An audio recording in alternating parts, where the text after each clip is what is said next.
Last June, I counted 43 slugs on a single head of romaine in my garden. 43. I'd already put down 2 boxes of bait that season. I walked across the field to Daniel's place that afternoon and told him I was about to give up on lettuce entirely. He didn't say anything. He just walked me into his pantry, pulled a brown bottle off the second shelf, and handed it to me, $1.17 at the grocery store. By the next morning, my slug count was 0, and it stayed that way the rest of the season. The reason this isn't on the front page of every gardening magazine in America comes down to one piece of federal pesticide law and a $1 billion slug bait industry that helped write it. Stay with me because there's a household ingredient you have to add to make it stick to the slug. Now, before I tell you what's in that brown bottle, I have to tell you why you've never heard of it, because this isn't one of those stories where the information was lost. It was buried, and it was buried by a specific law and a specific industry, and I can name both. The law is FIFRA. That stands for the Federal Insecticide, Fungicide, and Rodenticide Act, specifically Section 25B, which is the part that governs what can and can't be marketed as a pesticide in this country.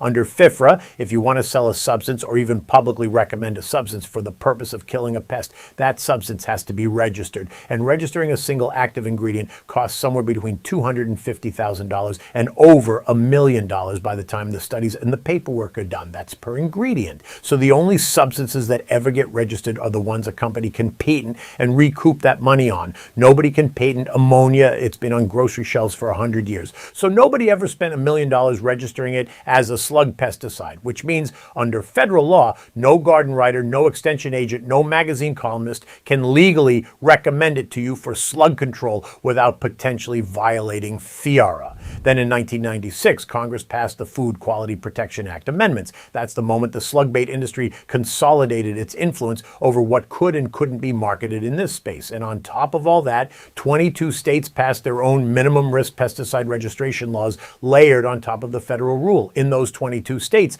telling your neighbor over the fence to use ammonia for slugs is technically promoting an unregistered pesticide. The bottle itself isn't banned. It's right there on the cleaning aisle. The use of it as a pesticide is what got regulated out of every printable conversation. Now here's the math. The American slug bait industry, Deadline, Bug-Getta, the metaldehyde products on one side, Sluggo and Slug Magic and the iron phosphate products on the other, that industry pulls in roughly $400 to $500 million a year in this country alone. The average backyard gardener spends $40 to $60 a season on bait that, in my experience, half the time doesn't work. And a folk solution that costs $1.17 at the store was effectively scrubbed out of American garden writing by the late 1990s. Daniel, my Amish neighbor, has been gardening the same plot in Lancaster County for over 50 years. He has never bought a single box of slug bait in his life, and the reason he hasn't is sitting on the second shelf of his pantry. So let me tell you what's in that brown bottle. It's plain household ammonia, the cloudy kind, sometimes called sudsy ammonia, the off-brand store version that's sold for cleaning floors and grease off a stove. Not the lemon-scented version,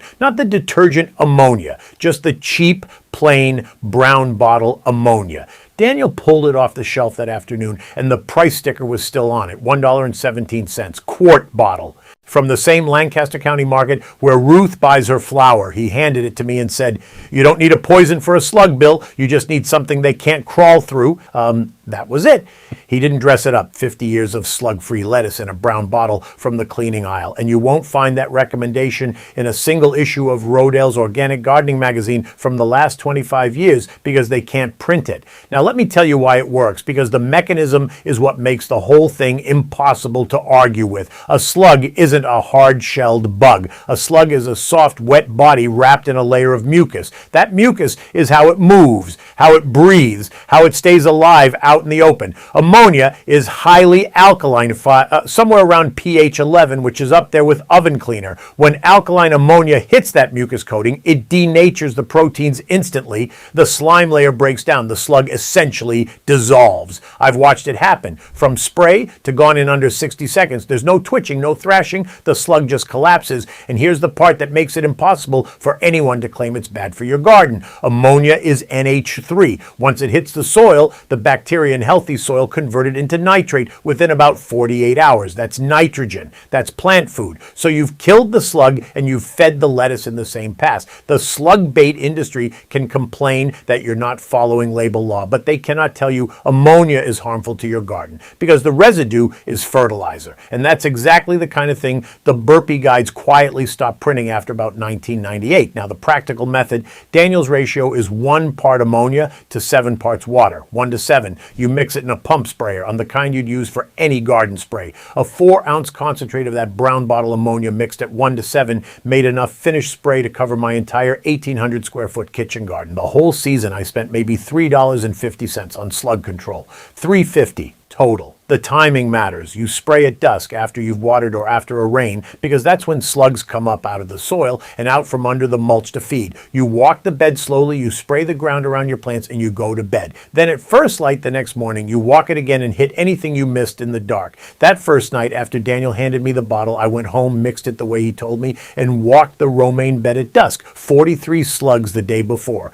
The next morning at sunrise, I walked the bed with a flashlight and a notebook expecting to count carcasses. 0, not 3, not 5, 0. I waited a week, still 0. I sprayed once a week through July, and I sprayed again every time it rained because the rain rinses it off, and that lettuce bed stayed clean from June through the end of August. Most American gardeners would never figure this out because most American gardeners are reading magazines that legally can't print it. The extension office in my county can't recommend an unregistered pesticide use. They are simply not allowed to tell you about this bottle. Now, here's the layer that took me a season to learn because I got it wrong the first time. You spray the soil and you spray the bed edges. You do not spray the leaves of your plants. Slugs don't feed in the canopy of your lettuce. They crawl up from the ground at night, take a few bites of the lower leaves, and crawl back down. They travel at ground level. So that's where the spray belongs. Soil surface, mulch line, bed edges where they're hiding under boards and stones during the day. Ammonia at full 1 to 7 strength can scorch tender greens if you hit them directly with it, especially young lettuce and spinach.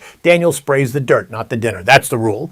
And that single piece of detail, application zone, is exactly the kind of thing that quietly disappeared from American gardening books because the half knowledge gets people in trouble and the whole knowledge requires a teacher who doesn't exist in the regulated channels anymore. Now, if you're picking up what I'm putting down and you're starting to see how the Amish handle pest problems differently than the way most of us were taught, I want to point you to something. Everything I've walked you through so far is one tool, slug control with a brown bottle and a pump sprayer. But slugs are one pest in a much larger system. The full 30-day protocol I built from watching Daniel for 35 years is laid out in my book, The 30-Day Amish Pest-Proof Garden Protocol, $17 at backyardbillbooks.com. Chapter 5, that's physical barriers that actually work, covers the rest of the non-chemical exclusion toolkit. Copper tape for the slugs that survive a wet stretch, cutworm collars, netting and mesh sizes for cabbage moths, fencing decisions for rabbits and deer, the right barrier for the right pest framework. If you're tired of the chemical treadmill and you want a system, not a tip, that's the chapter to start with. If you're watching on your TV, grab your phone and point it at the QR code on screen.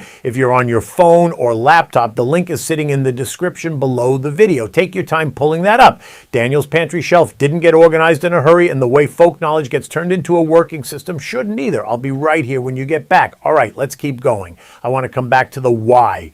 Why a working folk solution that costs $1.17 got buried while a $400 million industry got built on top of it. Here's the math. Registering an active ingredient as a pesticide under FIFRA costs somewhere between $250,000 and $1 million plus, depending on how many crops you want it cleared for. That's the entry fee. And here's the thing about household ammonia. Nobody can patent it. It's been on every grocery shelf in America for 100 years, which means there is no company on earth that's going to spend $1 million registering it as a slug pesticide, because the second they do, the store brand bottle next to it on the shelf gets to ride on their registration for free. No patent, no champion, no registration, no extension agent who's legally allowed to recommend it, and no garden magazine that's willing to print it next to a full-page ad from the people selling deadline and Sluggo. Meanwhile, the slug bait aisle does roughly $400 to $500 million a year in this country. The average gardener spends $40 to $60 a season on bait that, speaking from personal experience,